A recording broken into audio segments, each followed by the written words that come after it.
This is not a test. This is your emergency broadcast system announcing the commencement of the annual Purge sanctioned by the U.S. government. Hello, welcome to Scary Thoughts, Horror, Philosophy, Culture.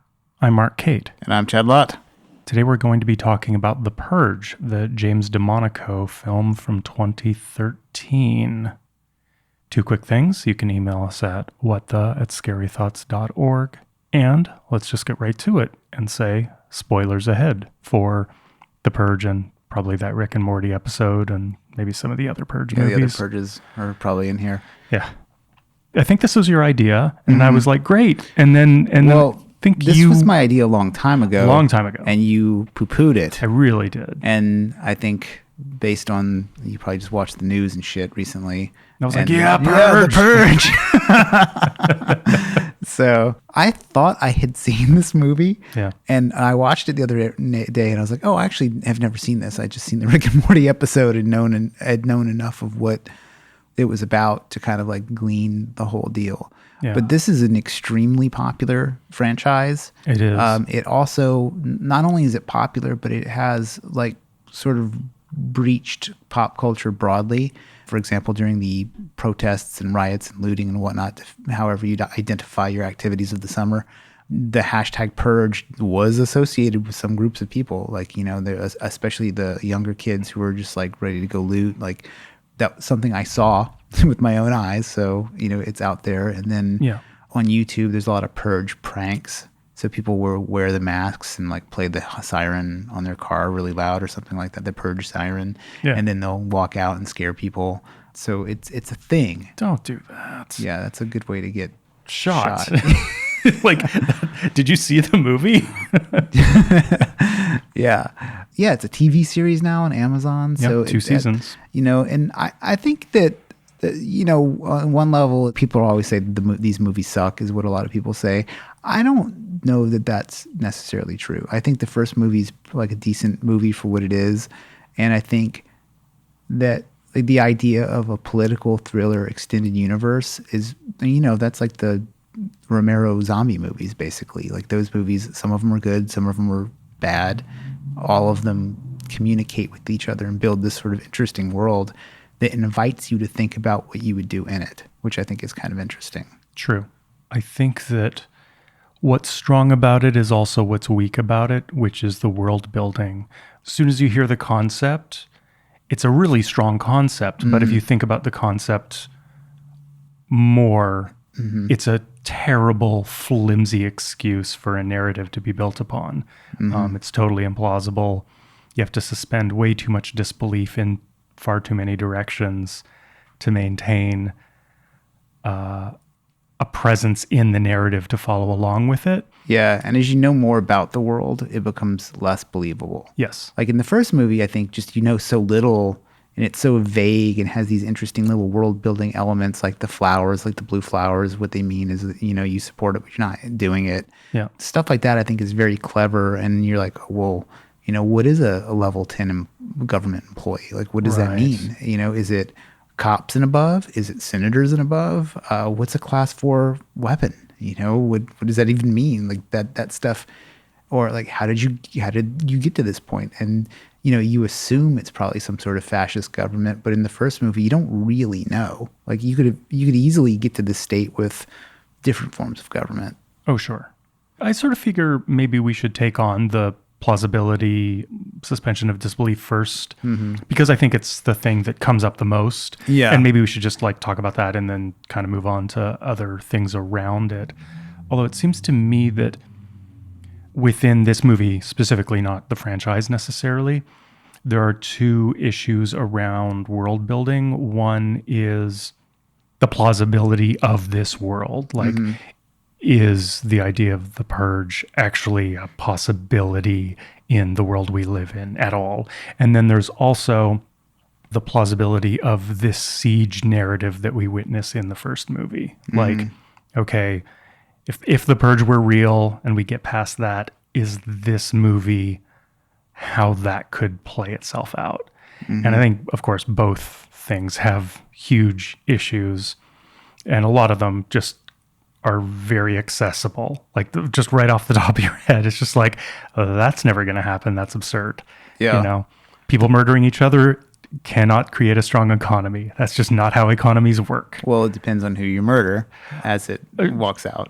Sure. Yeah. But the way it's walked out in this series, in this franchise, that's not actually how it works. You don't just go murder all the poor people and then your economy improves. However, of course, it can be said that all the information we get in these movies is probably filtered through the propaganda machine of the new founding fathers. And so therefore, the economy is doing great and all these positive benefits of the purge might actually be lies anyway. So yeah. And I mean, I think if you consider the full franchise, and they're most definitely lies. But if you were looking at only the first film and the information you have in the first film, it's basically utilitarian ethics at that point. So it's like, okay, well, there's no crime anymore. The economy is booming. So presumably there would be less murders, normal murders. There would be, if the economy is booming, there's going to be less alcoholism, suicide, and depression. So it's like, well, how many people are murdered during the purge versus how many people's lives are saved by the government having done all the right things, from this point of view. And then later on you realize, of course, the government's simply doing all the right things for rich people, as it usually does. But in this film, it remains like it's live, I guess, those questions. Right. And also the quality of life questions that come up when you think of something like, let's say, all the murders that are happening maybe right now in Chicago, how much that is completely destroying entire communities with the amount of murder that's just floating around. Now imagine that every community had the privilege of enjoying people being randomly killed on a regular basis. That's actually not a great way to just let off steam. Yeah. I mean, the thing I thought about, and these are just like pleb tier questions and thoughts about this movie, but they're also the ones that everybody has. So it's sort of like this mainstream thing, like I could see a scenario if there's, if this was the real world, where something happens, you spend the entire year planning your revenge, so then you end up with this, like, it's not about purging then anymore. It's just like this, like, annual blood feud that happens. I could see being probably, if somebody like breaks in and shoots my wife, they're dying next year for sure. Yeah. I'm going to figure it out. Or sooner, because why wait? But if you have some epic grudge, well, just if I can address something you just said, these questions that the franchise brings up immediately is like, well, what would I do? What are the real world questions about or that would arise around this stuff? I think that is one of the strengths of the premise, is that it does two things. It's sort of like a movie like Jumper, where there's a premise, and if you think about yourself in that position, it is a premise that gets you generating your own thoughts about being in that situation. Yeah. Which is really fruitful, and it's a great hook. The other thing is that, okay, here's the premise for the movie. 12 hours every year, murder is legal. You are guaranteed action in that movie, right? Yeah, it's totally. it is a promise for a lot of blood. Yeah, it's a real like shortcut to like setting it up. But it's anything is legal, which is interesting. Like it's like people aren't doing like insider trading or like credit card scams at massive scale. Yeah. And I realized like burning down entire forests for fun. Yeah, just doing whatever the fuck. Yeah. One of the things I thought about was that like, this system is, because it's essentially like a neoliberal critique, is like kind of what most people say. The whole system is actually designed to fuck over poor people. So I was thinking about, what would I do? I was like, I'd probably go try to steal a Warhol or something like that. Like just, if you're going to take a chance on being out in the world and maybe get purged, you should try to, make as much money as you can for it. Right. But they probably do some fucked up thing where it wasn't, so you're free of the stealing, but you're the next day in possession of stolen property. Right. So there's it doesn't a lot address of that. Yeah, it doesn't address any of that shit. And you just have to imagine that whatever could fuck over a poor person is probably what would happen. Yeah. So at that point, the best Pascal's wager here is just to avoid the whole thing and just not participate and go someplace safe. Right. But then there's the question of my immediate thought is like, well, I would just go to Canada or something, just get the hell away. But then your home is unguarded. So what about all your stuff? What about your home? Right. Do all Americans below a certain income do all Americans who cannot band together and protect what's theirs or hire people to protect what's theirs, do they all just sort of detach themselves from their homes and their possessions because every year it's entirely likely that it will all be taken or destroyed? And so everybody just sort of floats around like our ideas of what a Zen monk does, just total detachment. Or even like a Silicon Valley, like digital nomad type. You know, Right. you just show up to whatever cafe with your laptop and close it and go live in your little hole. Yeah. Yeah. Something you also brought up about the planning that I think is weird to think about how this would play out in reality is I was thinking about situations where there is a lot of lawlessness, and Burning Man came to mind.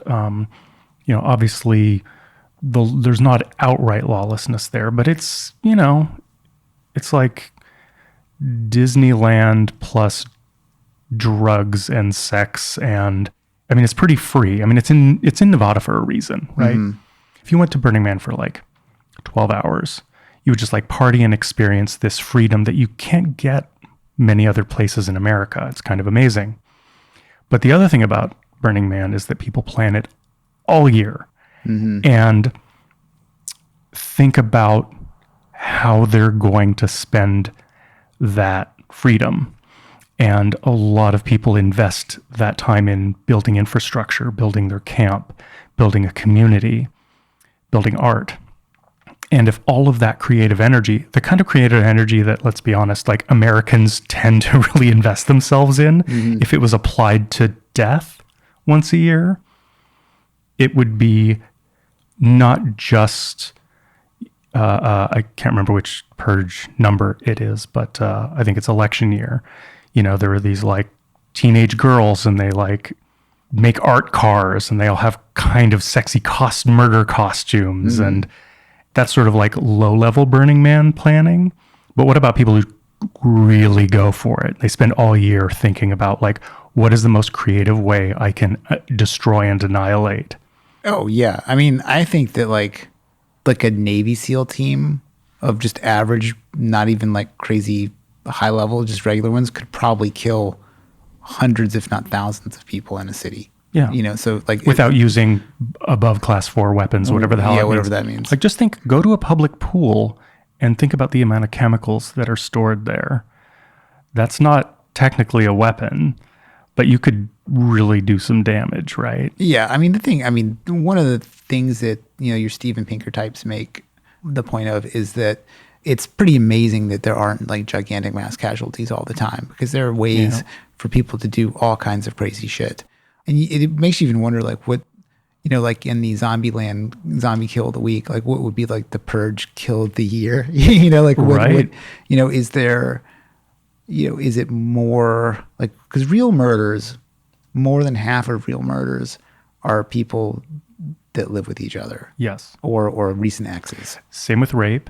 Yeah. Same with a lot of crime. Most crime is you just, your ethics and your morals get in the way of doing the thing that is right next to you that you are preventing yourself from doing. But I think even if it was legal, I really would be hard pressed to think of anybody I would want to kill if it was legal. Fully. Yeah. So like, of course I'm not like working in bars in my 20s either right now. I probably every club promoter of the early 2000s in San Francisco, I would have tried to murder. Like if this conversation was happening then. Yeah. I think another thing about this movie that is difficult to get past if you think about it too hard is that I know it's allegorical, obviously, which is not my favorite type of movie. But this idea of the new founding fathers have created this way and like, you know what? The Purge is actually a lot of trouble. And the system is already rigged just fine. Think of all of the billionaires or high echelon millionaires that exist in America right now. System's working great for them. It doesn't matter what their politics are or anything. Yeah. Like it leans and ever more leans more in their favor. And this Purge idea is just a big mess that actually gets in the way of the way the system is already working just fine for them. Yeah, I think that this system works more for your government official level DC rich type, not your like Silicon Valley billionaire. They're like Bezos is just rolling around in his Scrooge McDuck money right now. Yeah. But like middle class people aren't doing so great. Like I think a purge situation where if the promise was held that everything else was awesome, but once a year a bunch of people get murdered, it would probably be good for the suburbs. And in this film, it's good for the suburb. Yes. It's kind of like an upper class suburb. I mean, it would also embolden. It would be really bad for the middle class. It would be bad for the upper middle class, like our protagonists in this movie. But aside from the wanting to kill the person next to you for whatever reason, I think it would also be an opportunity for hate groups to take care of business. Like, let's just say, imagine if the purge were happening in America in 2020 and you had like Antifa and the Proud Boys and Black Lives Matter and QAnon activists all with an opportunity to like go light up their enemies. And the fighting we've been seeing in the streets occasionally flare up, but it was just like no holds barred and there was no reason not to bring the biggest, ugliest weapon to the fight. That'd be insane. Yeah, I Crazy. don't think it's weird. I don't think it would last that long. And I The just purge or those fights? those fights. I mean, I Do you think think that would settle their differences? I don't think it would settle their differences by any means, but I think that like I feel like once you see a few people get killed, like your perspective on it completely changes. Like in a group like that, I just feel like once a few people got shot, I mean, who knows? I could be totally wrong. I think it about depends that. on the culture because obviously the history of the world and the world as it is now, not so much America, broader America, people have been very tolerant of a lot of death and murder and violence for various reasons. But I don't think actually the majority of America is actually very tolerant of visceral death and murder on their front doorstep. I mean, I think there's this idea that maxim, all's fair in love and war, but that's not actually how we feel. You know, it might be totally legal during the purge for you to murder your neighbor or your child or something, but the next day there are an awful lot of other consequences that if you're just some random murderer going through a neighborhood and killing off anonymous people, it's not going to affect you. The way serial killers, the repercussions, they can often get away with it because they're just floating. But as we brought up earlier, most violence is perpetrated by people that are known. And that means that there are repercussions beyond just legal. There are cultural and societal norms that go beyond just the legal thing that is structured in the purge that, might totally catch up with society very quickly. Yeah. Yeah. So I guess in conclusion, the purge wouldn't work. Turns out. Yeah. But returning to the world of the first Purge film, Yes. not the first Purge, which is confusing because that's the last one, Yes. but the Ethan Hawke Purge, I think it's a decent setup for a siege movie. Like, Totally. you know, great. once the doors shut and the action comes, I think it's pretty solid. I think the kid that's the polite murderer, the main face of the gang, Yep. is great. Like, you? I think he's a great villain. He's in a very like 90s horror movie way. Okay. Like it's a very specific kind of thing. I mean, I think the decision to have like his mask look like his actual face is, I mean, it's like straight out of Nightmare Before Christmas. You know, the little kids had the same face as mask.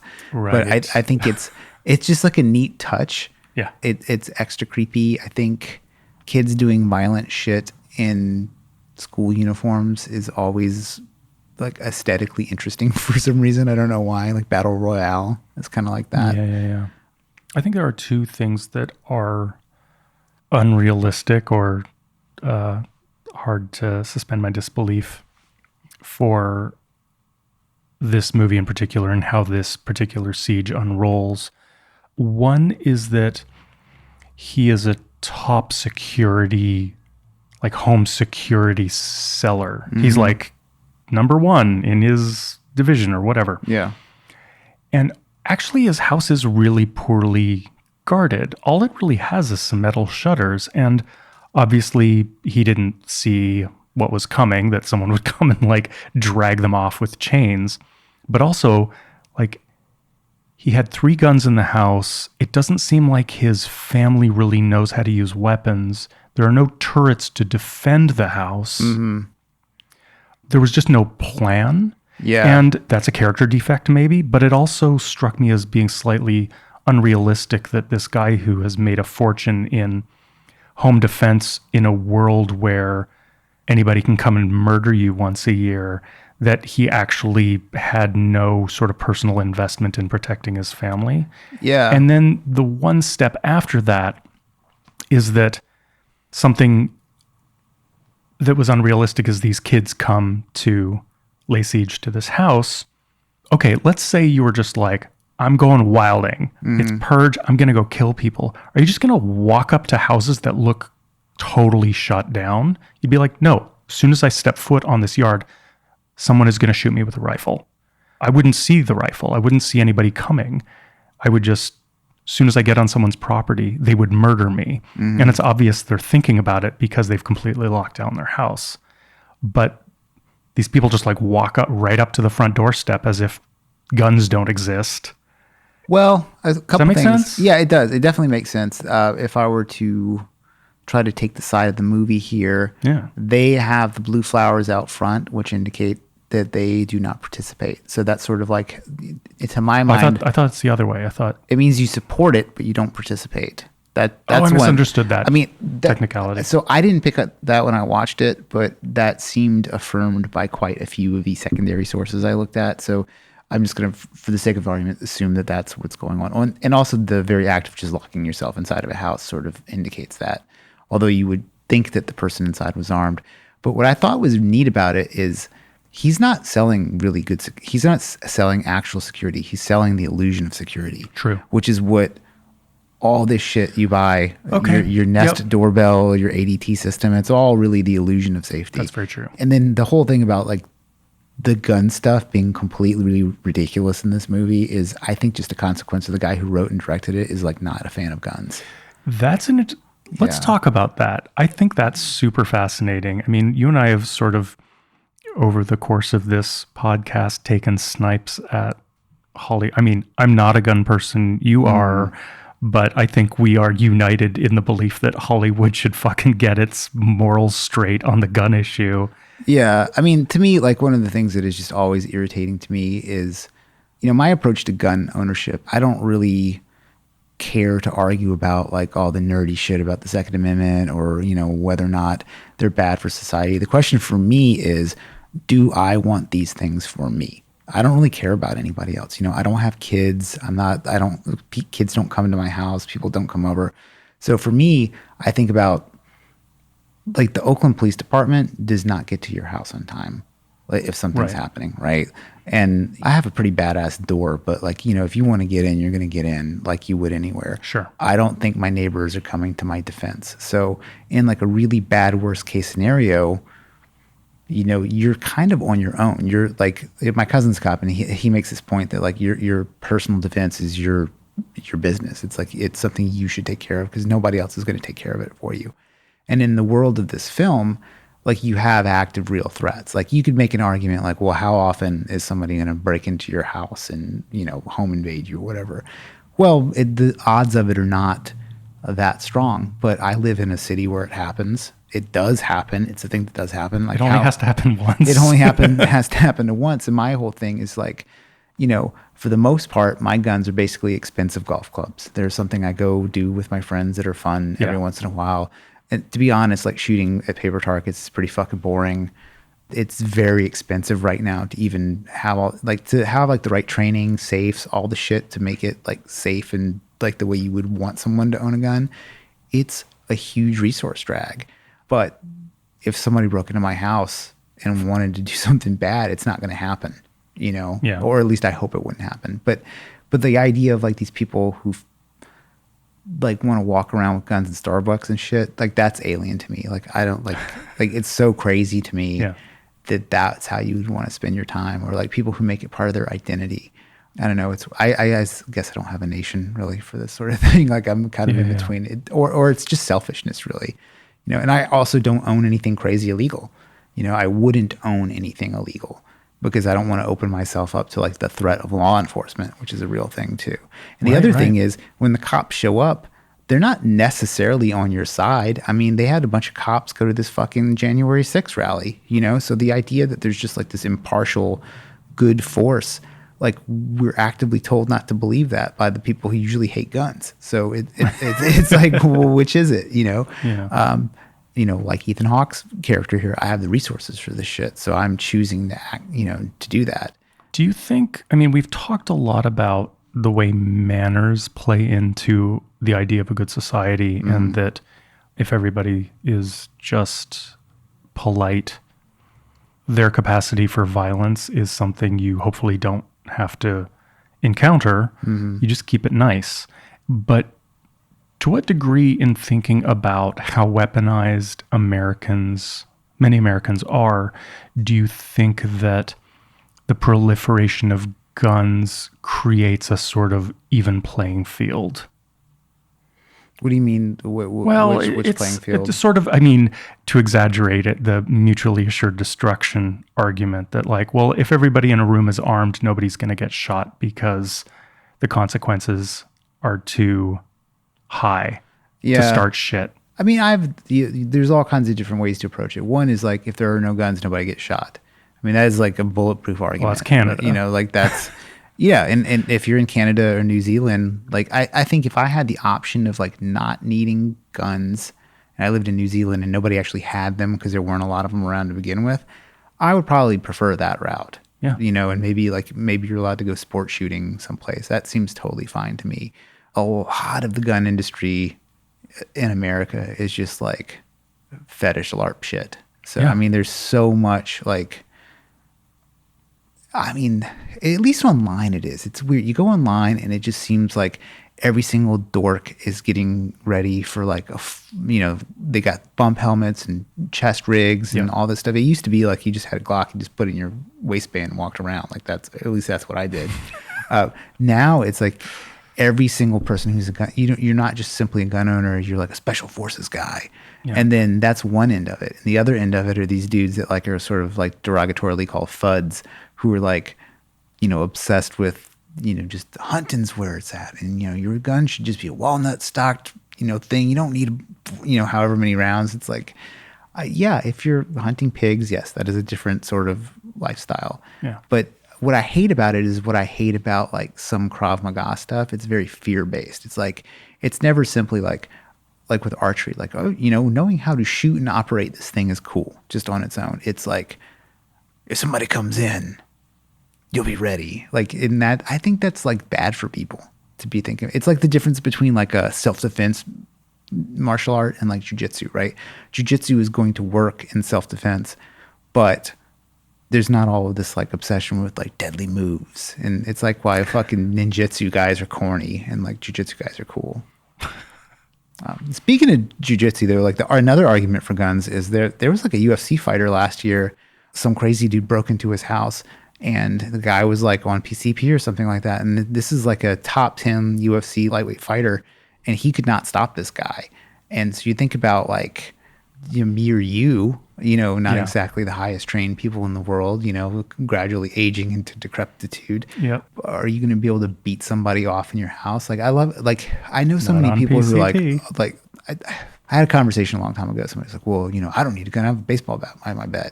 It's like, and I remember thinking at the time, it was like, you couldn't stop me with a baseball bat.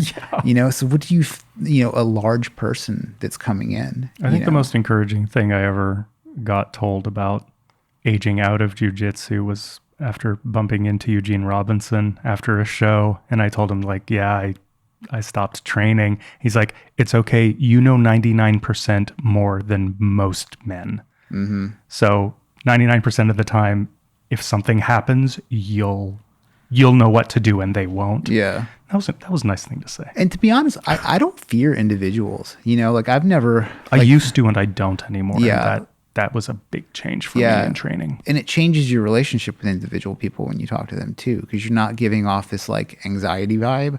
Yes. So I never have I live in a fucking gnarly neighborhood in West Oakland, and I'm always waving at people, and it's the friendliest fucking place I've lived in a long time. And I think part of it's like my vibe is I'm not out there, I look borderline homeless, so probably people are, just think I'm out there with them or whatever. But I think there's something about that. What I am afraid of are crowds. And I think that's what the Purge really gets right, is like the fear of, it's not of one person. Even when the homeless guy comes in the house, they're not like that terrified, because like, hey, who knows, maybe he really does need help or whatever. But like the group of people.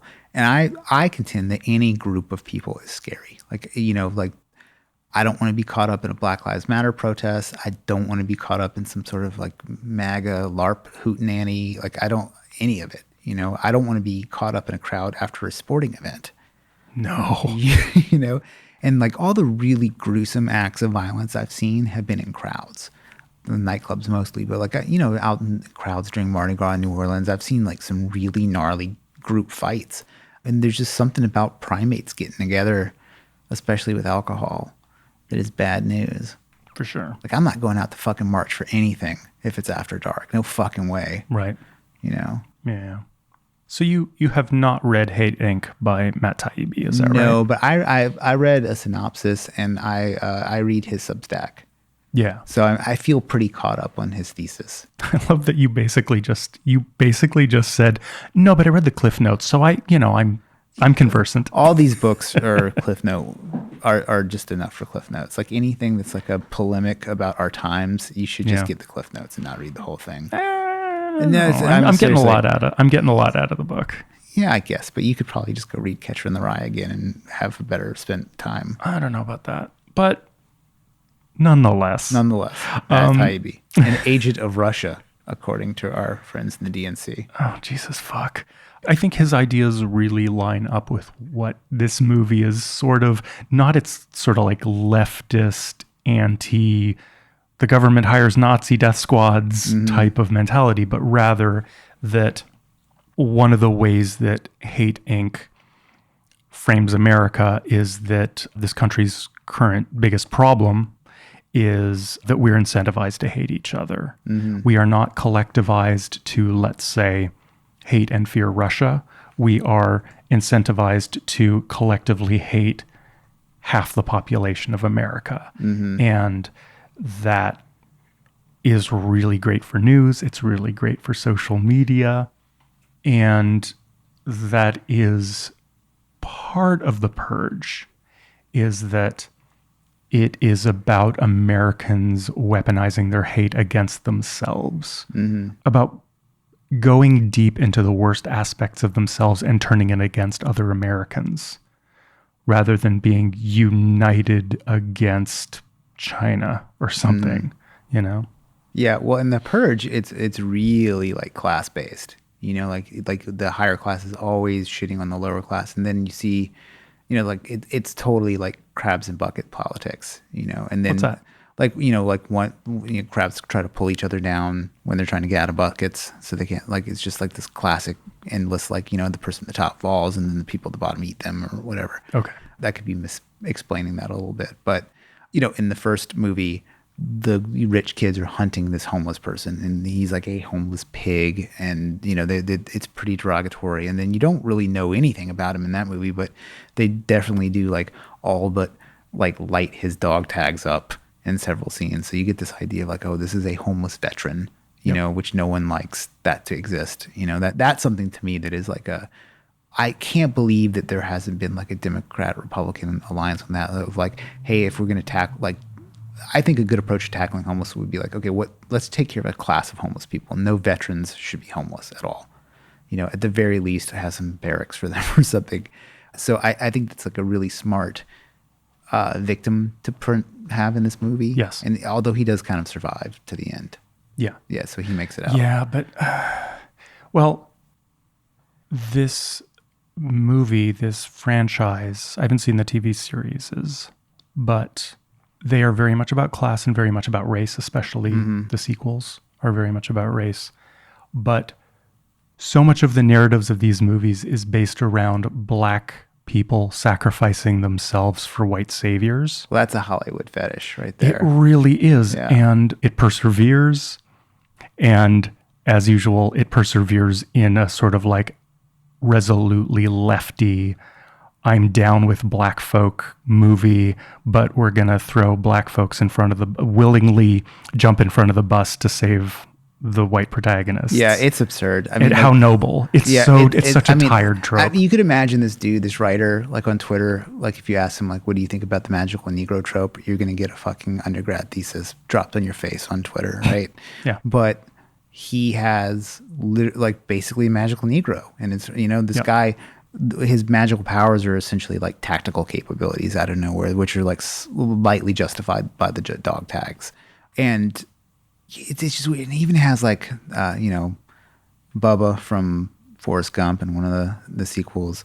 He's one of the characters, and he has that really awful tinny line. He goes, "My Negro," which is like a callback to Tarantino, but it's like this cornball dude had to write that line, and it's just like that's what he chose. They all have that. There's like a lot of Black and Latino characters in these movies, but they all have like sassy black woman lines. And shit. Really, it's very weird. And not that people don't speak like that a little bit, but right, it's complicated. But, I mean, to me, like I always like Tarantino in his scripts, he writes that dialogue in there, and I'm going to argue that he just has an ear for it and it sounds good. Like, Samuel L. Jackson sounds fucking awesome in Pulp Fiction. Like, he's great. Well, I will add, if I may, that Tarantino writing for black characters is not always so cookie cutter. Sometimes there's a cliche veneer over it, but it's never the like catchphrase of the year that everybody's throwing around in R&B songs. It's usually some weird original turn of phrase that's odd. Yeah, and I also think he chooses his actors specifically to like be vessels for these ideas, and whereas it's like, I mean, you just wonder if this writer director is like friends with black people or poor people. Like, and who knows? Maybe he is, maybe he isn't. I don't know. But if I were to guess, I would say that this dude grew up in LA and has an idea about the world that it does not always comport to reality. I don't know. Like, I have my biases for this sort of thing for sure. Yeah. But it does allow for these characters. Like, I mean, if I'm going to be generous to it, though, I would say that it has a very diverse cast of actually heroic people, which is pretty cool. And that like, unlike in like a Marvel movie or something like that, these are, or even worse, like a Star Wars movie where you sort of have to be this sort of monarchical bloodline in order to be a hero. This movie has like a distributed sort of like anarchist heroics, which I think is very cool. And it also has a thing like in the Disaster Diaries where like when shit goes bad, people kind of come together, and they kind of come together across race and class barriers, which is pretty fucking great, which to me indicates that all those race and class barriers are maintained on purpose by evil people. For sure. Yeah. Speaking of rising to occasions, something is that a fucking earthquake? I hope it was. Whoa. That would be pretty awesome. There was one yesterday. It's a 3.8. Your the microphone's like dancing in the air. Wow, that's pretty cool. That was fun. It's another reason to hate this state. Fucking earthquakes. But I was going to say, one thing I actually did love about that I thought there was some clever script writing going on is Charlie, the son, who's very awkward and weird. I would beat his fucking ass. Okay, hang on. There's something. For letting the guy in? Yeah. For sure. You have a plan. You got to stick to it. For sure. Yeah. But I thought there was something interesting about that the dad's job is selling these surveillance systems. And so the house is like, it barricades them in and has these cameras. And that's what his job is. And that's what he's done for the house. But his son has this sort of mutant version where he's designed this little surveillance robot that's all like fucked up and homespun. And then he's also got his own retreat. Like he's built this cavity in the back of his closet. So the kid has his own version of what his dad does. But it's all kind of on his own weird insular terms. Yeah, and also has the children will save us kind of vibe, because Yeah. he uses his version of the technology to save that man, basically. Totally. And also, kind of help his dad out finding people and how, But yeah, that kid sucks. You know who really sucks? The fucking boyfriend really sucks. I was so pleased that he just got fucking executed right at the jump. Like, I thought the daughter was terrible too. of course she's terrible. All teenage daughters are terrible. Well, it's just like, okay, but that's another sort of like, okay, there is a reality that tween and early teen females go through some pretty heavy hormonal and attitude shit. Like, a lot is going on in their minds, and it turns a lot of them pretty evil, but not as much as Hollywood predictably inserts it into every narrative. Like, teen girls for the last, I'd say 15 years in TV and movies are like just overwhelmingly like evil, vindictive, and it's pretty tiresome. I don't know. My friends' teenage daughters are pretty awful. I'd say with me, it's like 50-50. Some of them are just like amazing people. Yeah, I don't know. I don't really care to know anybody's kids, really. Wow. I mean, I just could give a fuck until they turn 18 and then they're back in the world and hopefully they're not too screwed up. Right. Like before that, I just don't care. Like any crime that you commit around them, it's going to be an enhancement, and they're going to snitch on you. They see you rob a bank or some shit. You can't have kids running around. I mean, maybe, unless you have some cool gangster-ass kids. That's a little different.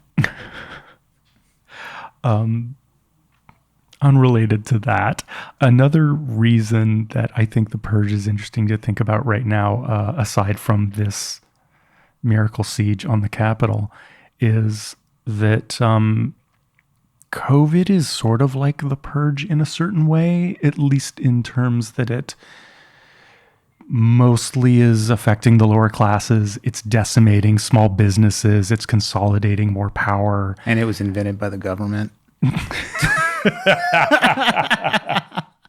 of China. I'm going to roll all the conspiracy theorists in. That's awesome. There's also a little bit of it where this doesn't overlay too well, but it's also a little bit... there's a mob justice element to the idea of the purge, and we're definitely living in an era where we're sort of sorting out the idea of mob justice, which seems to have we did away with pretty well in America, but in the era of cancel culture and doxing and things like that, mob justice is sort of like taken an upswing. Hopefully it's temporary, and the way in which the purge would not work long term, it would fall apart. Hopefully cancel culture and doxing and all of that will sort of dissipate because it clearly isn't working. It's not getting any jobs done. It's just making everything worse. Yeah, I've noticed a lot more like theory books being written about like withdrawing. Like there's a lot of like, Resisting the Attention Economy by Jenny Odell's like one example. Yeah. How to Do Nothing. How to Do Nothing. Yeah, that's Resisting the Attention Economy is a different book. But How to Do Nothing is Jenny Odell's book, which I'm reading right now. And it seems like the next move is people are just going to reject this shit. Well, or at least smart people will. I think dumb people, they're being conscripted into the online meme war. Yeah. By their own amygdalas. And you get on there and it's like, I never see people arguing with each other with original points. It's always like these received opinions. And so it's like watching the movie Braveheart when he's like, send in the minions. And they just send in this first round of people that just get fucking cut up and killed. And maybe it's Braveheart. Maybe it's some other stupid fucking sword and sorcery movie. But like, there's this idea that like 300? Or it's just like wave after wave of just people getting mowed down. Yeah. I mean, at that point, like 300 is really like a story about sunk costs, in my opinion. Right. Yeah. It's like Xerxes just can't let it go. And maybe it's valid. Who knows? Like, I think people are going to reject it. And I think like, I know that the less time I spend looking at screens, the more original my thought process is. And the more creative I am, and I feel it at work. So there'll be days where I'm like, I'm not going to look at any news while I'm at work. I'm not going to look at any sites that I normally look at. And those days I fucking crank and the work is really good. And days that I don't do that, when I'm a little lazier, like I haven't slept very well, and I like start the day looking at the news, that day is trash. And I feel like once people start getting these very noticeable effects in their life for it, it'll be like drinking. Like people will just have to be like, I just can't drink every day. Like I can't look at this shit every day. Yeah. Well, I think I told you I just started no screen Sundays. You know, if I have plans with a friend, obviously I'm going to check my phone and make sure, but I don't work on music. I don't read on a tablet. I don't look at the news or the internet or anything like that. And it just feels great. It's just a better day. All I do is read and listen to music and stare at the wall and go for a walk and eat a croissant. And it's like the best fucking thing ever. It's like, it feels like I discovered something magical, and it's merely my life as it was 20 years ago. Yeah, I don't have a special day for it, but you know, I'm doing the artist way thing again. Oh, good. And it is, as it always is like immediately. I don't know what it is, but it puts, every time I do it, massive amounts of money flow into my pocket. Weird. It's really weird. It shouldn't work that way. It should not work that way. Focusing on art should be just like setting fire to your money. And yeah, but my art is kind of like me. my marketing career, I guess. You know, it's where I put my. That's where I'm off. Yeah, it's where I put. I have a thought about that in a second, about how marketing people are portrayed in film. I think is really interesting. I guess I'll just talk about this because the guy Ethan Hawke is sort of like a salesman, marketing guy, right? And then these systems are marketed, and then movies, like a marketing person is always an evil douchebag. It, like, for example, Tom Cruise's character in Edge of Tomorrow. Or is it Live, Edge of Die, Tomorrow? Repeat. Same. Yeah. All you need is kill. If you read the book, I never read the book. You don't need to. Yeah. I'll read the Cliff Notes. Yeah, the movie's probably just as good. I have the feeling that like there's so many people who just like have disdain for it because it's like a way to be creative and make money. It's pretty easy, right? Like you can be pretty mediocrely creative and make $100,000 in the Bay Area, like as a designer. Like you could be. I worked with some people who I think are barely talented that were like above me and made good money.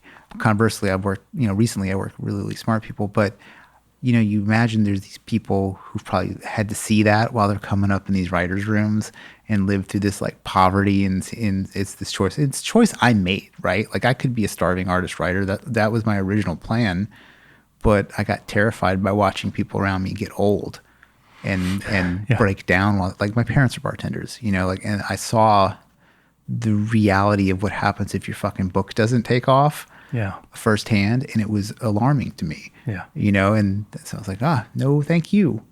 That's something I appreciated about one of the many things I appreciated about Mad Men is that, you know, he falls in with these beatniks and he starts sleeping with this artist woman, and they don't take to him because they think he's a sellout. They think he's fake and full of shit.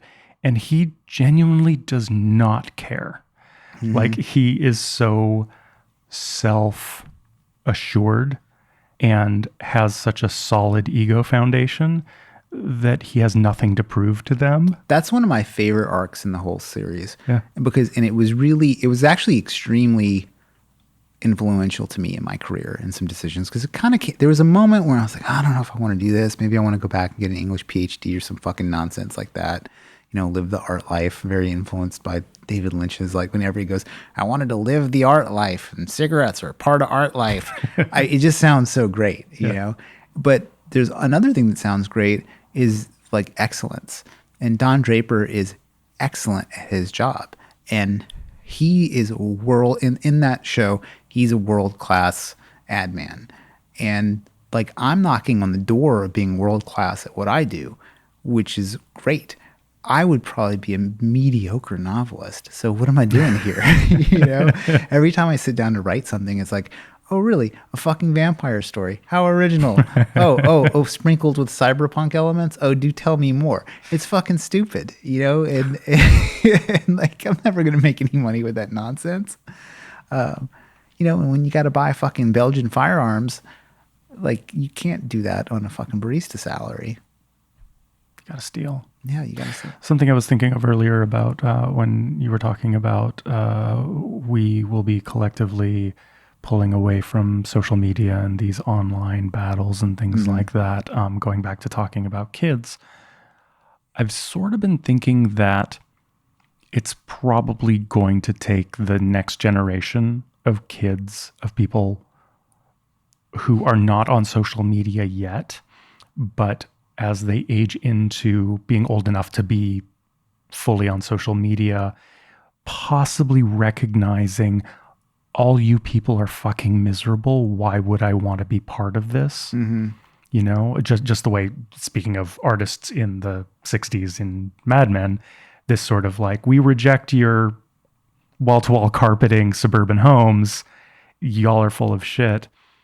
It's an empty existence. I have a feeling there's a generation coming up that's going to look at all of this investment that we have in online culture and recognize it for what it is, which is 99% total vacuity and soullessness, and create something entirely other. Yeah, there's two that will eventually become soulless as well. But yeah, well, if Adorno was right, it'll just get purchased by Bank of America and it'll go right in the pride parades. That's what happens. I think there's like two broad possibilities that I think about a lot that kind of affirm what you think. I think one, there might be something like in the 60s, whenever there was just this broad feeling of like, man, fucking everything's terrible. And then so you got the back to land commune movement. I could easily see there being some sort of like digital back to land thing where you're like, you know what? We're just going to live like it's the fucking 90s, and that's going to be our like, artistic life pursuit, and we're going to open up a bread baking place, and it's going to be fucking great. I could easily see that being a thing. The other is, you know, people who they don't look at the internet as real life. They look at it as like a tool for making money. Like, so kind of like your influencer that's kind of aware of what's going on. I think that person would have maybe like a more involved but healthier relationship with the whole thing. You know, like because, you know, people of our age, we go on there and it's like the reason why arguments flare up so easily is because it's like you're talking to another person. Whereas, you know, a young 20-year-old TikTok star might just be thinking about like clicks and ad revenue and sponsorship deals and stuff like that. It becomes more of like a producer mindset instead of a consumer mindset. Right. Yeah. That's interesting. Okay. Rick and Morty. Yeah. So Rick and Morty is the best Purge franchise. The episode is Look Who's Purging Now. And I think it's near the end of the third season, right? I thought it was... Maybe it's I think it's season 2, episode 9. It's right before, it's a couple episodes before there's the whole hubbub with the galactic government. The Federation. Yeah. Regardless. Yeah. Anyway. It's sort of set up as to be a classic Rick and Morty episode where it's just Rick and Morty going off to do their like good old adventure. We're back out. Adventure, yeah. And it's actually even why I thought I had seen The Purge, because when they're like, oh, it's a whole planet where, you know, there's one night where everybody goes crazy and the rest of the year is cool. And he's like, oh, it's a purge planet. I love that it is. Yeah. It's, well, there are two things that Rick is like stoked, like, oh, I love these. Like he's so stoked that they happened upon a purge planet, but also that it's a thing that, you know, Rick has seen all possible infinite universes. And so he's seen themes like when he keeps coming back in these fascist dictatorships and he's like, fucking not again, because that's a very likely option if you just appear in another alternate version of Earth. There are all these directions it can go, right? And there are common themes. And I guess a purge planet is a thing, you know? Which I love that's just one of the options. You know, we can have a centralized economy. Planet can be feudal. It can be capitalist. It can be neoliberal. It can be the purge. You know, it's just one of the options. Yeah, it's just one of a narrower set of options than you imagine. Yes. You know? Yes. And there's a sci-fi book I just read called Calculating God. It's really interesting. The premise is basically like Earth is finally visited by a couple of different alien species, and they're alien paleontologists basically, and they want to study the evolution of life on other planets. And the aliens look super weird. They don't look anything like humans, but there's so much similarity between the two systems of, you know, evolution that the aliens have come to believe in God, basically. I remember thinking, like, man, it's kind of sad that aliens aren't like super weird, like crystalline entities. Like that's how I imagine aliens would be, just so unknowable that, you know, like a space whale made out of glass or some crazy shit. But I suspect that it would be like these governments. There's probably, that's the end of history thing. Like in the way that eyes just sort of naturally keep evolving over and over again, and crabs keep popping back up. Through all the different extinction events on planet Earth, something like a crab keeps coming back. Right. So maybe like something like a purge planet keeps happening. But at the end of the episode, when like Rick sort of resets the rules for the world and they go right back to the purge, Yep. so fucking funny. It's one of my favorite moments in the whole show. Yeah. The feels good, the Tony joke is just so perfect. Yeah. It's great.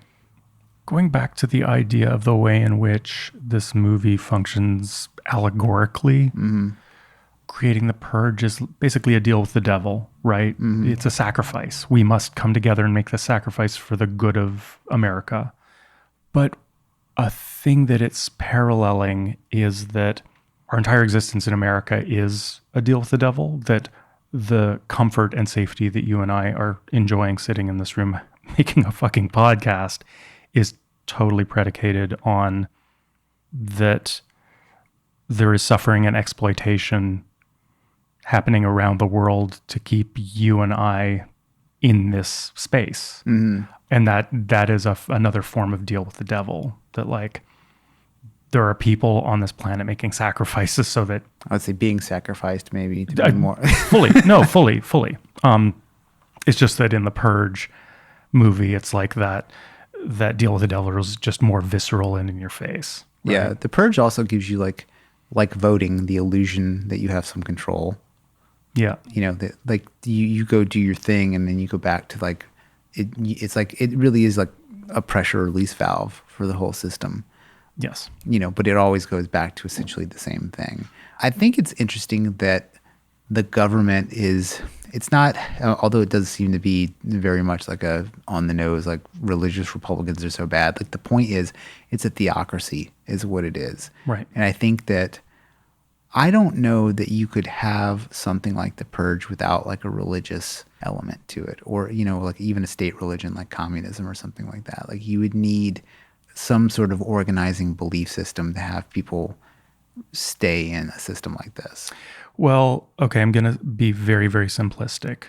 And I do not want to paint Trump voters with one brush by any means. But there are a significant number of voters in America who are not merely Republicans, but sort of bordering on cult-like. Oh, yeah. With Trump. There aren't as many as I think that if you watch CNN or MSNBC or read the New York Times, as you would believe, but there's an awful lot. And I think that might be what you're talking about, is that it's not exactly a religion, but it is a cult. Yeah. It is an absolute faith in borderline monarchy, theocracy. Yeah, I agree. Like to me, like with the Capitol, the January 6th Capitol, raid or whatever you want to call it. I don't even know what it's called right now. The event. It's definitely not a coup because the CIA didn't help them. It is not a coup. You only know it's a coup only when some guy in a khaki shirt and, an earbud talking to like some snipers involved, I guess. Yes. But I think it had more in common with like a Heaven's Gate or Jim Jones event, in my opinion. I think it definitely has more cult elements. I think people should also ultimately be less.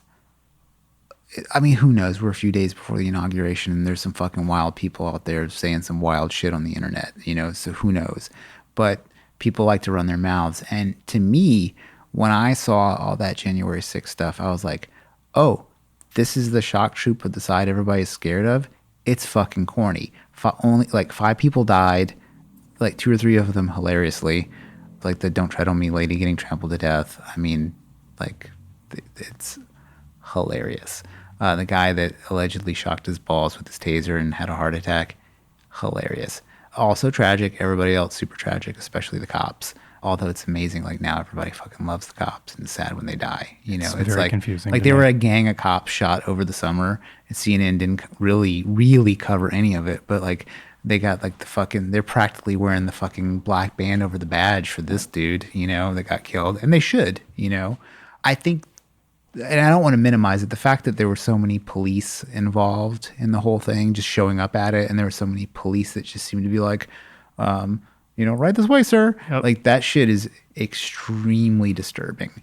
But I think it has, I don't know. When I saw it, I just wasn't as scared of it. Like, I kind of thought, like, there are enough people in the country with enough training and enough guns to have something really fucking seriously scary happen in this country. Like, Absolutely. The potential for this shit going into a really terrifying direction is high. Well, so much of Second Amendment argument is based on you should be able to arm yourself against your government. Right. And here you go. Yeah.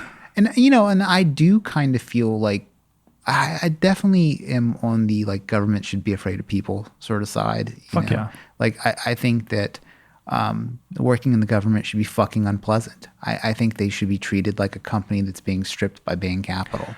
Should that be extended to cops? Should cops be afraid of people? I don't think cops should feel like they're fucking superheroes. I mean, it's a fucking shitty, tough job, but you chose it. You weren't conscripted. And, if, part of your day as a cop is to completely fucking destroy people's lives, that should probably weigh on you. You shouldn't get free coffee anywhere, I don't think. There's even some weird stat I read that, like, as a police officer, you're less likely to be harmed than an average person walking around. So even though you're engaging in these really difficult, dangerous situations, you, because of your weapons and training, are better off than, like, a regular mope walking around on the street unarmed. So who knows? I don't know. Like, I think being in the government, I don't think it makes you, like, a hero. Like, your service and activity in that role does. So there are heroes that are cops. I don't think just being a cop makes you a hero. Like, right. Especially for politicians. Politics is like popularity contest for ugly people. It's like, but anyway, my point to even going down this whole route of this stuff is, to me, that riot looked like that Capitol riot looked like a fucking clown show. Yeah. And if that's the shock troop of what must be resisted, I feel pretty fucking good. Like, I'm not afraid of that showed up. Right. The difficulty with that footage and the way it was framed is that part of, and I'm framing this the way, like, Matt Taibbi's Hate Inc. would possibly frame it, is that I don't know if this is humanity or if this is America, but it seems that, like, if you're a middle-class white person, you get above a certain age and you just become afraid of everything. You want everything to stay the way it used to be in some fictitious past that never existed. Yeah. And you're afraid of anything that's different. And that is partly a framing of what's wrong with a lot of Republican politics, to my mind, is the way in which there's being conservative and then there's being afraid.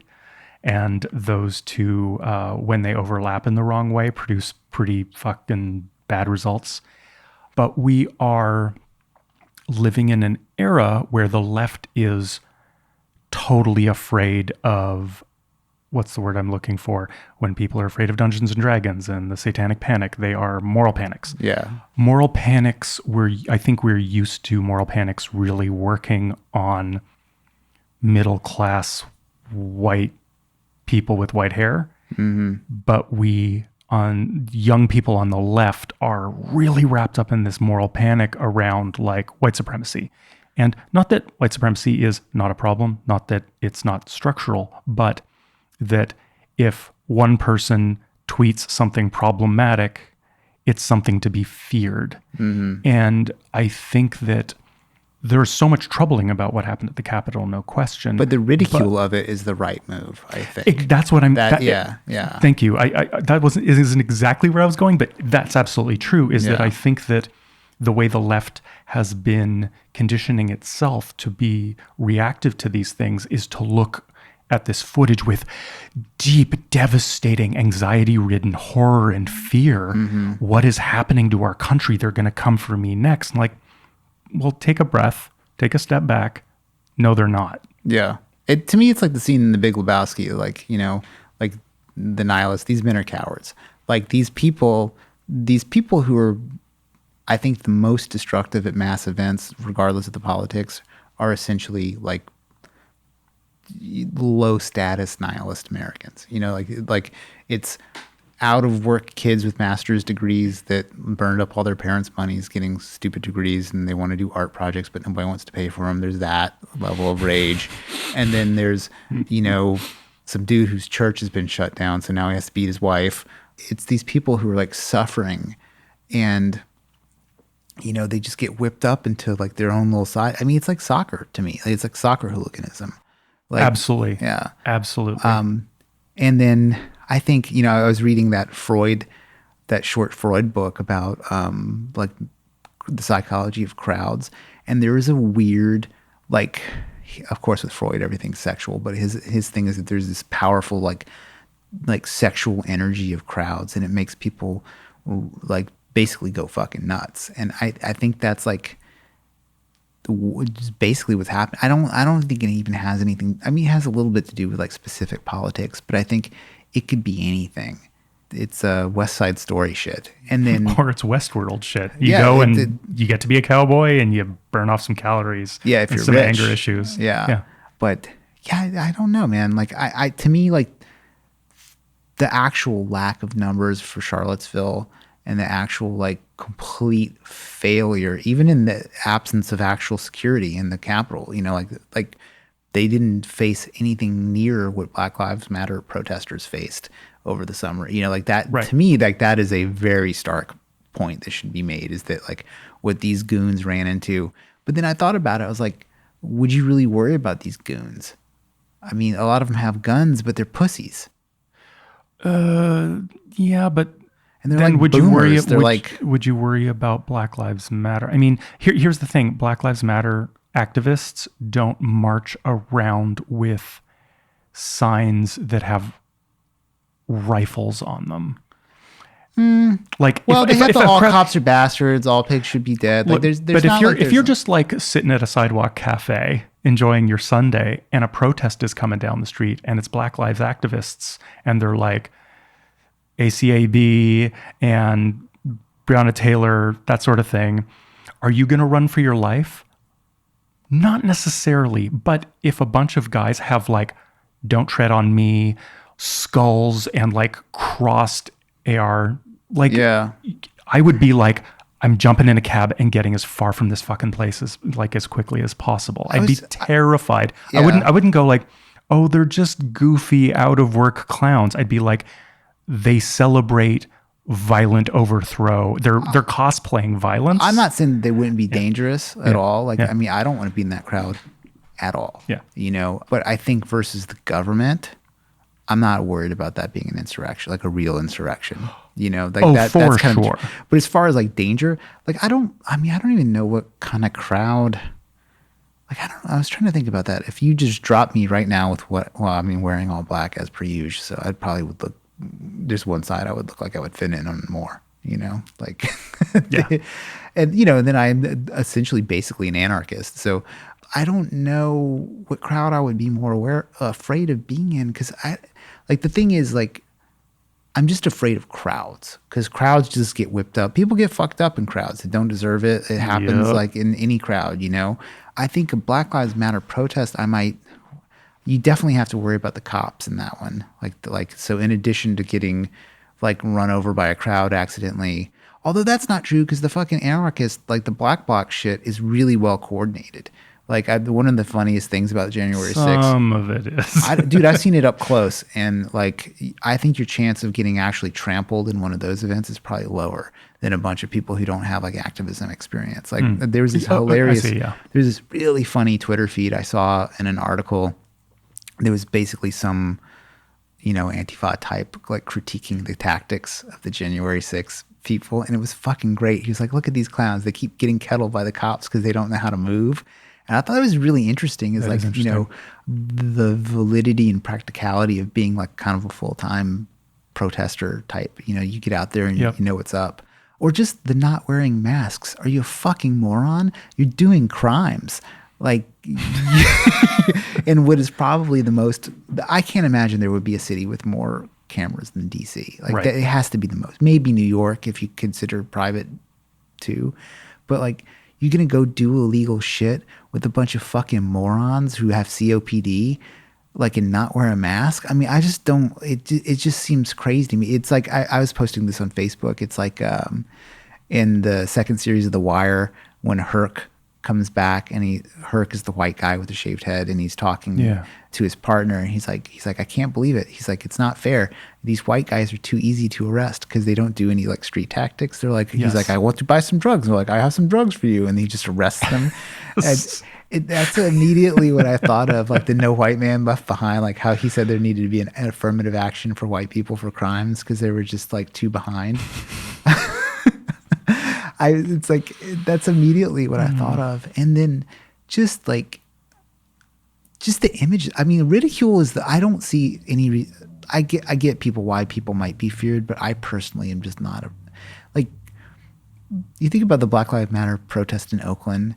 It's a fucking woman on a horse with her hand up. Like, how powerful and cool looking is that? Right. And what do you get in the Capitol? You get a fucking shirtless CrossFitter with a fucking buffalo hat. I mean, it's ridiculous. I mean, I just don't see it being a threat. Maybe it is. I don't know. Like I said, the real scary thing is like that the cops just didn't seem to mind too much. Yeah. That is not cool for sure. Bad optics, guys. Yeah, you got to at least crack a few skulls. Like, you know, go read your Saul Alinsky Rules for Radicals and catch up, bros. Okay, speaking of violence and tactics, something we've touched on before, but I feel like this movie is especially guilty of, is the way violence is depicted in Hollywood movies is often really silly. And obviously, okay, the most obvious example would be like really, really old cowboy movies where like someone shoots and someone goes, and falls down and there's like no blood and they're just instantly dead and they just grab some part of their abdomen, and that's nonsense, right? Mm-hmm. And we've come a long way since then. Yeah. And obviously not every film can be John Wick, which is another kind of fantasy violence. Mm-hmm. But I'm very confused by movies that are basically excuses for violence, and then the violence doesn't play out with any bearing on reality. And I don't mean in the way that a Fast and Furious movie isn't realistic about cars. Mm-hmm. I mean that these movies are about predators and prey and guns and violence, but everybody's walking down the middle of an alley, talking really loud and arguing, or just walking into the most brightly lit part of a parking lot to have a conversation while people are actively pursuing them with rifles. Yeah. The entire franchise is full of, most of the time when there is a threat, people are acting completely unrealistically compared to how you would actually act if you were being pursued for your life. Yeah, it's for sure like like the Cormac McCarthy competency is absent here. Yes. And then, one level of it is, as a person who's interested in training against violence against your own self, it's a little bit like how like Neil deGrasse Tyson just can't enjoy space movies.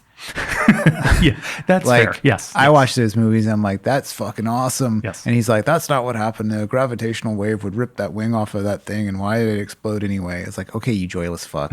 There's a little bit of that, especially, like I watch so much like how to do shit videos on YouTube because I want to be competent with this dangerous shit I have in my house. And, like obviously like by watching YouTube, I mean like you can't learn everything off of YouTube, but you can learn some things not to do. And like in jiu-jitsu, you can watch a jiu-jitsu video and be like, oh, I should keep my arms in a little bit. It's like, so I'm trying to, and then you watch people move competently. And when you watch real people move competently, it's sort of like, it's like when you watch the UFC and then you watch a fight in a movie, it becomes dissatisfying because the verisimilitude is not there.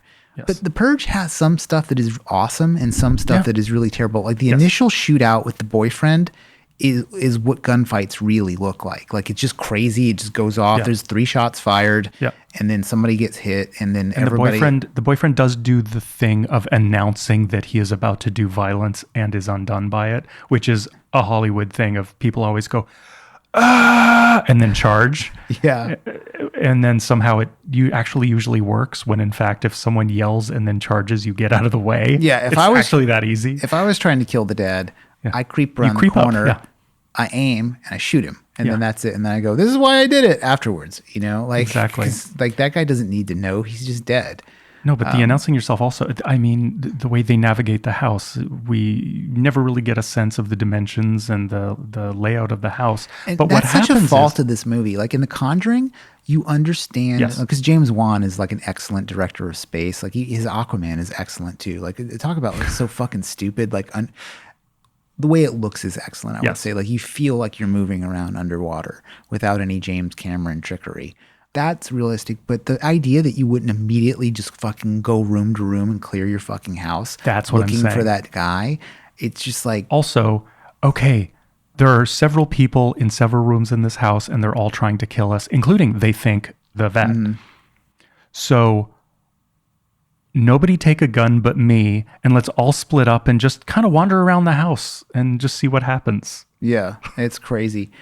Or like the idea that your kids would have never touched a gun before is, In Purge land. yeah. We have a mutual friend that just bought a gun and was worried about, he has small children like that sometimes are over. He's like, what kind of safe should I get? I was like, you should get this sort of safe, but you would also show them what it is so that they don't fetishize it and they understand that it is a dangerous thing. You should, I mean, maybe not like really young kids, but Right. I watch these, like homesteader videos, and this is one guy whose channel I like.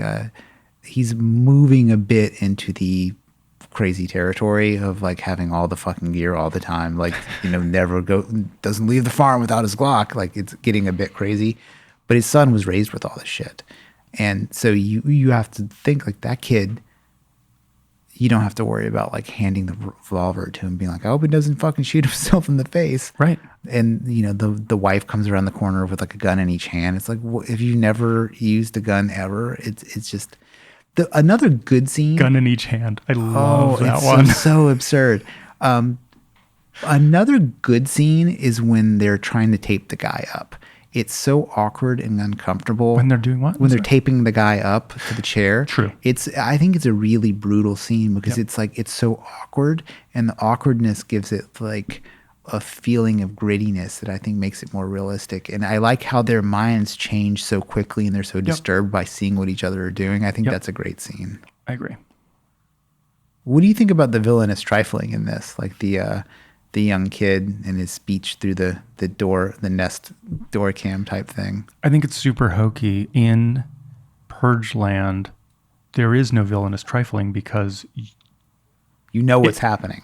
well, you know that everybody is probably armed, and you know that everybody is free to kill you, and you live in a country that is obsessed with violence in this very heightened way. So just get in, do your shit, and or get the fuck out. Don't linger. Because if you linger, you're a sitting target. Yeah. So that was very odd. But again, it makes for fun movie watching. I think the sequels Yeah. are sort of more visually fun because you get into like the costumes and the more Burning Man elements. I think those are more fun. I agree. But this is going back to, Christ, if you're going to lay siege to the Capitol, wear a fucking mask. This is part of the cliche of scary shit with people wearing masks. Like all horror movies, just people have to wear weird, fucked up kids' masks. And this movie is like The Strangers and stuff like they're all Us, really. us. Yeah, exactly. Yeah. People are scarier when they wear fucked up masks. It's sort of the biggest trope of our era in horror movies. To me, it's like when we were talking about the mouth opening more than humanly possible. Yeah. It's another one of those. Like every movie's got to have someone wearing a fucking mask, and it's kind of tired. And I get how it totally works in this series. I'm not questioning that. And that actually is very realistic. Like you're free to kill, but you're especially free of consequences if you're anonymous. It really helps. Yeah. It's interesting. It's almost like the gig economy of mass murderers from the 80s. It's like in what you would have one person who did the mass murdering, and now you have a bunch of them. It's like this, And they all have their own personality masks. Yeah, they're like Fiverr murderers. They're not like Right. like an epic beast of occult significance. Yes. I know you hate talking about D&D alignment. Mm-hmm. Speaking of cliches, so I'm just going to go right into a cliche, but yeah, D&D alignments is Myers-Briggs for nerds. Here we go. You ready? Okay, no, I'm just going to skip it then and frame it in a different lexicon of language. But the Purge movies are like The Walking Dead, where it is casting America as a place where people actually have no morality. That at the foundation, you just have to poke an American ever so gently in a single direction, and they will become murderous cannibals. And that is a foundation for a narrative that I kind of really don't buy. Well, it's a total elite narrative. You know, it's something I think about all the time. You even see it in the news, like where they say, oh, these people are so dumb that they have been tricked by Russia and cannot be trusted to go about their own business. And in fact, we need to censor and scrape the entire internet of things because these people will hurt themselves. I understand the idea and desire for containment. Like that does make a certain sense, especially when you think about like mass movements being very, like ideas are almost like act like the rage virus. They like, sweep through mass crowds of people. Like I've been in a big crowd that got spooked by a gunshot down the street. It's amazing to see like how like on like Bourbon Street or some like in the French Quarter, something like somebody got shot at, and you know to see a big crowd move away from something like that, you realize how necessary that can be. But at the same time, it's really almost condescending to think that like average people just don't know how to fucking comport themselves in the world. And like I definitely like a bit of an elitist, and I think most people are fucking morons. But I trust them to do the right thing most of the time. I'm glad you framed it that way, because I feel the same way, where I think that you and I generally don't actually, in a certain sense, have a very high esteem for most people, but at the same time don't actually think that everybody is out to murder at the first chance they get either. No, and then I would say often like the things that really bug me are from other smart people. You know, like in like normal ass regular people, like they're just around. They're people to get along with. Like they're not people, in my opinion, to be afraid of. And then most people, almost everybody believes in some crazy shit. Like I'm sure somebody listening to this is like mortified at my position on firearms. So the fuck what? Yeah. Like, you know, like I mean, I've explained myself here, but I don't need to. You know, I don't need to justify it. And you also don't need to justify your concern and fear. I get it. You have it. There you go. Yep. You know, until your autocratic president takes away my rights, like it's not a thing, you know? I'm just kidding with that part. Yeah. Speaking of being a libertarian, what's which I'm not. No, I know. Yeah. Oh, you just explained yourself. That was good. Yeah, well, I would define myself here, like mostly because it's like a disdain for the group. Yeah. I would not want to be associated with the movement. Right. Just like look at the clowns that the Libertarian Party runs for president. I mean, it's such an unserious, ridiculous group of people. And then when you press libertarians on anything, it's just silly. It's silly. But I would say like at the bumper sticker level, it appeals to me. Right. You know, because essentially like I too would like to have pot guns and to be left alone. You know, like good day to you also, sir. So how does the 12 hours of the Purge differ from libertarianism? Well, so I don't mean the like political precepts that one of these people running for president would. I mean in the broader lowercase l libertarian. Yeah. So I think like when we were kind of chatting about this earlier, one of the things we came to was, you know, we're specifically talking about the Purge in this film, and that there's like 12 hours of lawlessness, but it's not like an anarchist state of like a complete. Okay, so libertarians are sort of obsessed with like this blank slate idea where there should just be this blank, free, level playing field where people, because of their maybe inherent goodness, will naturally form these non-coercive alignments with each other or be free to not have alignments with each other. And that the main issue is having sort of like a central government controlling the action of all these people. In the situation, the Purge in the film, it literally is the government controlling the actions of everybody by removing the protections that people presumably agreed on. So I would say it's not, like, definitely a libertarian would not consider the Purge a libertarian state. I mean, I can't speak to all libertarians or really what it's necessarily about at the core, but Plus, it does the seem protection of the government employees would definitely cut against libertarianism. Oh, totally. Yeah. But it also does seem that, let's just say there's just like an anarchist state, zero organization. Strikes me that maybe the first thing you would want to organize for is create a body to help protect each other. Well, this is like the Rick and Morty episode. That's exactly where I'm going. Yeah, I mean, this is exactly and the Purge is exactly not that. Well, you have a definite example. It's removed the protection mechanism Yeah. instead of the government is creating the protection mechanism. I would say that what the Purge is more like is what you saw in Seattle. The Chaz, I think, is more like what it is. So they have a zone where there is now an absence of any rules. And so what happened in that area, it became completely covered in trash. A security force sort of asserted itself. That guy, I can't remember his name, but he was like the warlord of Chaz for a minute. Yeah. He was like literally, I don't know if it was true or not, but there was a video of him just handing an AR to some kid and being like, "You're in charge of yourself now," or whatever. And I listened to an interview with the guy, and the guy was definitely a little bit more, I got the impression that he had just found a really interesting way to promote his SoundCloud. Like, that was the vibe I got. Right. It was like probably the most interesting way to promote a SoundCloud. Good marketing, I suppose. Yeah, like you become the warlord of a anarchist temporary autonomous zone in Seattle. But, like you have all these problems that are there that demand organization of some sort. Unless you become some sort of, like, I fucking hate to keep it and, invoking all this Hakeem Bey shit, but it's like, the dude wrote intelligently about this shit before he started writing terribly about sleeping with children. Yes. But another option would be like what he calls these pirate utopias. Yep. That's probably more in line with what the Purge is. But you can't think of like the 12 hours of the Purge that has that very specific exclusion of the government. And to me, that's more like what we have going on now. It's like, oh, the government's here to help you. Ask no questions. Like that, I could see you getting to like a purge state from a variety of different, like, good intention paved pathways to hell.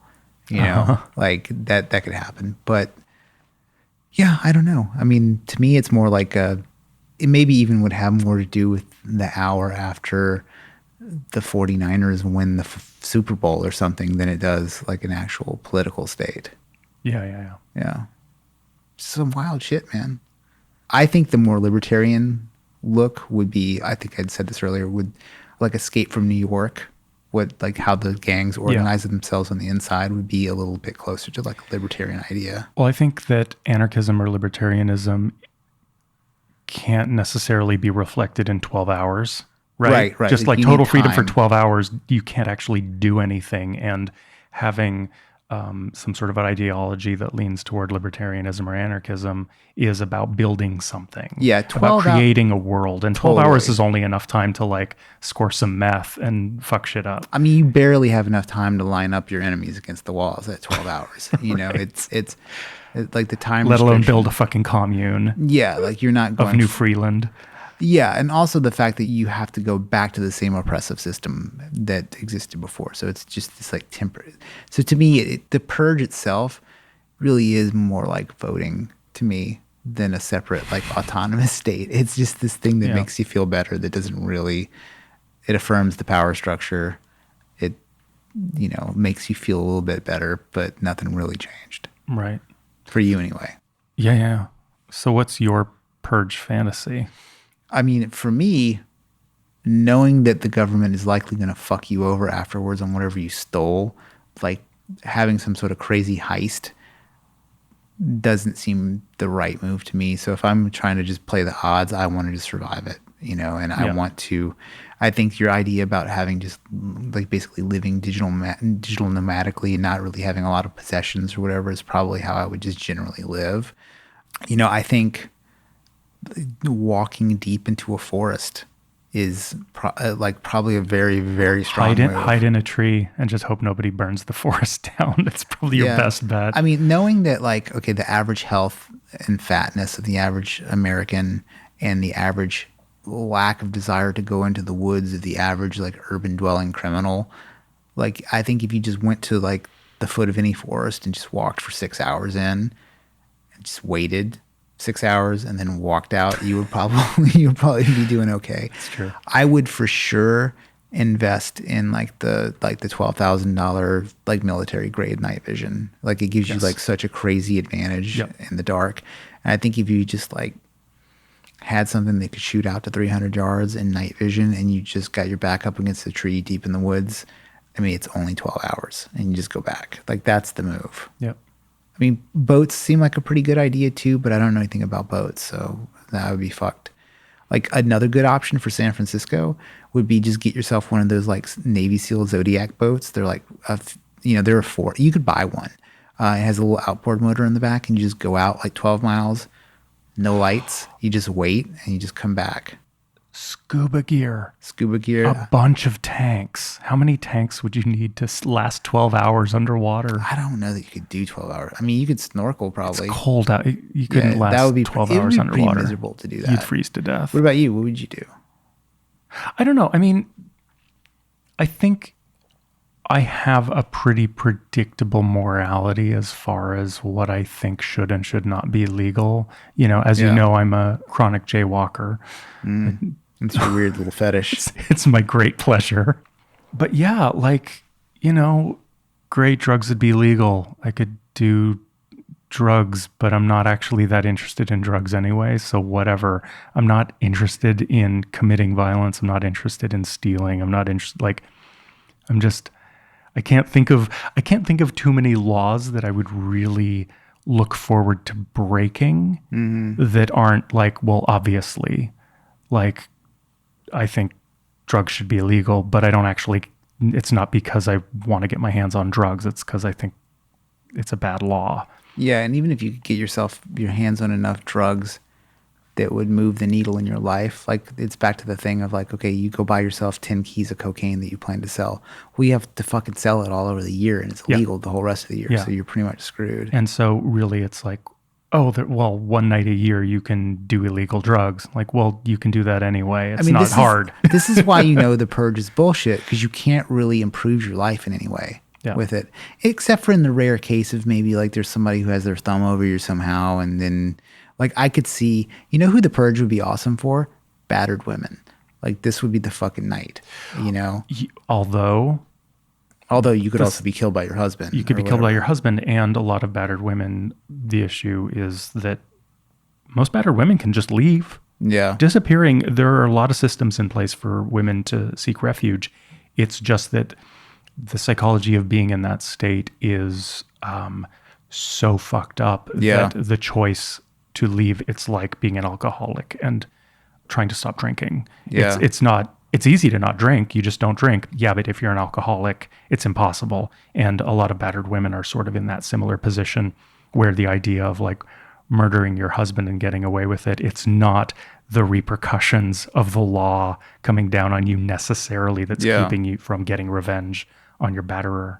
I'm just thinking of it like it's a blues song, dark. Really. I'm this blues song level, that you done me wrong, now I'm going to stab you. Fuck. So yeah, I mean, I think that just indicates the natural injustice of the Purge. It's not fair. Yeah. I could say though, if you were 18 and wild, it'd probably be pretty fun. Mm-hmm. If you were a Chaz Warlord type, it'd probably be pretty cool. It's funny. It's slightly explored in the first Purge. Well, there's economic incentives in that movie. Yeah, because they pay people to participate, right? Yeah, which is fucking so stupid. And then they don't get the results they want, so they goose it with the fucking death squads. with the Nazi death squads. Yeah. But I would imagine maybe teenage boys would be the highest actual victims if the Purge were real, because you've got a bunch of jacked up on natural testosterone, thinking they're going to live forever. It's going to be fun. I'm going to live out. Like I was a good kid and I did some pretty stupid shit that I'm shocked I lived through. I can't imagine what it's like for a more average teenage boy who wasn't so concerned with being a good kid, that if there was total lawlessness for 12 hours, I think it would just be like 18-year-old boys all across the land going and thinking they're invisible and all getting themselves killed. Yeah. Doing stupid shit. Christopher Hitchens made a point in one of his non-atheist op-eds where he talked about like how like teenage boys are a problem everywhere. Yeah. Like, would I cross the street if... Yeah, like it's just always a problem. That's the crowd I'm always worried about, is a group of young men. Yeah. Like other than that, like one-on-one, I'm not worried about like one guy I pass. But if there's a few people, it's bad news. And to me, I would say it's any race of kid. Absolutely. Like I'm not stoked to be around. Yeah, it's biological. Yeah, and you... Teenage girls are mean, teenage boys are vicious. Yeah, it's a bad scene. I feel like it's our lack of imagination that's not allowing us to come out ahead on this Purge shit. Like, I would be interested to see like a Purge hacker movie, like where, somebody has figured out some crazy thing to do. Like, you know what you could probably do? You could probably blackmail somebody. You could probably hack into somebody's shit, find something that they didn't want to have out there, and then straight up blackmail them during the time period and be like, hey, look, I'm going to release all these like pictures of you fucking things you shouldn't unless you give me $10 million. And in the 12-hour window, both the blackmail and the hacking is legal. And then the person has to decide whether or not the videos being out there during that time, afterwards, are worth the price to stop it. I think that would probably be the only real way to make, not the only way, but that would be a solid way of doing it. I guess one thing you could do is, do a kidnapping and the ransom was in cryptocurrency and you just like suddenly you're rich and just fucking leave the country. That's a way to persevere. Yeah. Another big problem that we didn't talk about at the beginning is that this is just in America. There is murder tourism depicted in one of the sequels. I forget which one. And that just sounds like a great opportunity for foreign terrorists to come in and be able to just murder Americans with impunity and with a very specific political agenda. It's one thing to talk about QAnon and Antifa and like activists who aren't necessarily always peaceful or have very outside of democratic means that they are sometimes wielding to get their ends. If it's a foreign power, America's not dealing very well with large foreign powers right now. And if it was open to legal domestic terrorism, that would be pretty bad for us. Well, also, just think about radicalizing Native Americans, not Native American Indians, but like, people who were born here. I don't know that it's really happened in a real serious way. Like most of that stuff seems to be like the FBI finds some really dumb kid in a mosque and then offers him bomb building supplies that are fake. And then they're like, we caught a terrorist. Like that seems to be a thing that happens more than actual radicalization. It'd be pretty fun to steal a tank and just fuck up a city. Like that would be fun. If you're just going like, I think like maybe just like, it's not about the money that we make, but the experience that we have. Right. Yeah. And at that point, like I could see there being all kinds of possibilities for being like really hilarious mayhem. Like just, like Purge Night fail videos afterwards would probably be good. That's what I wish the series actually was just Instagram length videos of like, here's a thing that happened on Purge Night. Yeah. It's just some completely bananas like destruction. If you want that, there's like Russian videos. Oh, like that's look at this much... Russian is one of the most amazing Instagram accounts. I think I've seen a video of someone who stole a tank on that account. That's pretty good.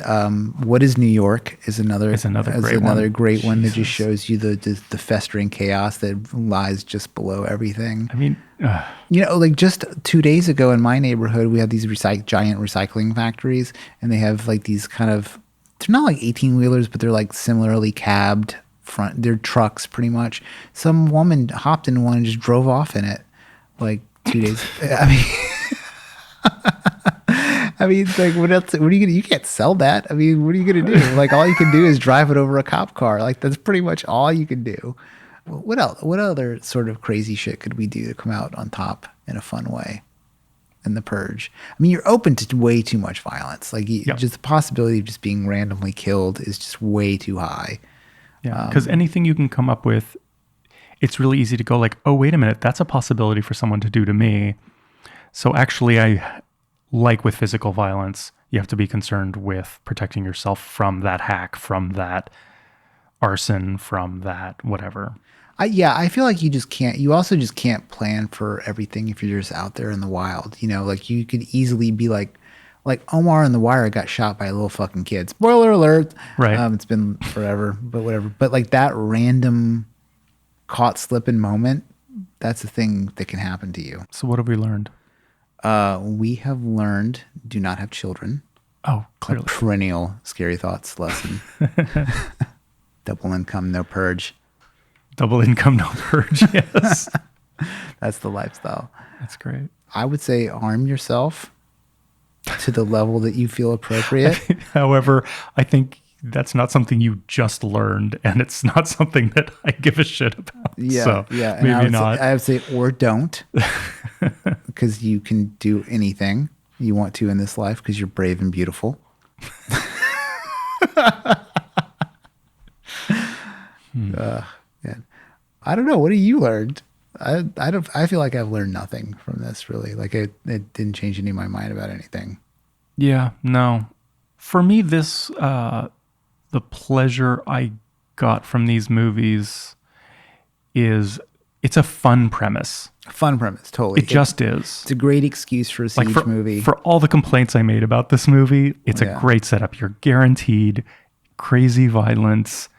They're very set up with this sort of like leftist agenda, like this evil fascist government. Like whether or not even you align with that very heavy-handed message where there are Nazis shooting down people of color. You would hate this evil. Government. Yes. Anyway, like no matter what. No one almost. would like this. Almost no one would like this government. But alongside that, it's a great premise to promise you action. It's a great premise to get you thinking about what would you do in a purge or what are the plot holes in this world building. Yeah. Why do you think people are so taken with manifesting the symbols of this movie in the real world? How do you mean? Kids wear purge masks when they go out looting and hashtag their Instagram accounts as purge, like when they're breaking shit. Like, I mean, it's a thing that happens. Like people do it. Well, I think it is another... Not as many as Fox News would have you believe, right. Like just to be clear. But some people do this stuff. You know? I think it's a shorthand. It's a meme of freedom, of no rules, no laws. I'm the king of my own destiny. And that's kind of seductive. Yeah. Again, it's not too far off from when superhero comics arrived, and as a child you could go, if I had powers ... It's like that. It's darker, it's but so it's much like that. It's also so much lamer. It's like if the government was just off my dick for half a day.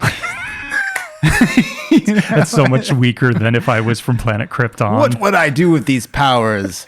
What would I do if I didn't have a court date later? I mean, it's like it's pretty fucking lame. These movies do suck.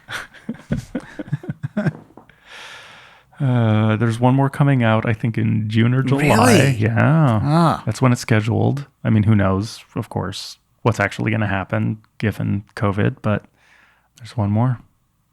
Maybe we'll get to see what happens after the election of President What's-Her-Name. Would be funny is if they took the cue from the Ricky and Morty episode and it just became her Purge, which I think would track really, like that would be the most accurate critique, I think. She ends the Purge and things start going bad and her numbers start going down. She's like, all right, we'll bring the Purge back. Yeah. Like that was working. For sure. All right. Is that it? Yeah. No mail or anything? No mail. I didn't get any either. No. I mean, I would encourage them to join our mailing list, but we've totally fallen off of that. Yeah, Sorry, yeah. everybody. It may return someday. One day. You have a mailing list for your band I do, you should talk about. personally. Yeah, go to marquette.com. Sign up for my mailing list. I occasionally tell people what I'm up to, which lately has been a lot. Yeah, you've been busy lately. Yeah. Wait, did I promote my new album on this I don't fucking know podcast? that you did. Yeah. Oh, no, I did. Oh, whatever. I'll do it again. My band, My Heart and Inverted Flame album just came out on simultaneously Tumult, Zum, and Death Bomb Arc on digital, CD, cassette, and the vinyl should be available in about 2 weeks. Or just go listen to it on Spotify like It is everybody will excellent. anyway. The whole, Thank you. all of it, the whole vibe of it is cool. The actual you. album is cool. The tape thing, I have mixed feelings about, but the tape looks cool. Tape looks cool. Yeah. Yes. It does. But so very, very good work. And, I admire you trying to get out there in the world as I try to become a ghost. Thank you. I've also started an Instagram video series. So if any of you follow me on Instagram, just look for my videos. Yeah, if you're a gear nerd, I think it's going to be a great thing to watch. Or if you're invested in sound culture in general. Is that different than being a gear nerd? They overlap. Yeah. Yeah. Well, then that's it.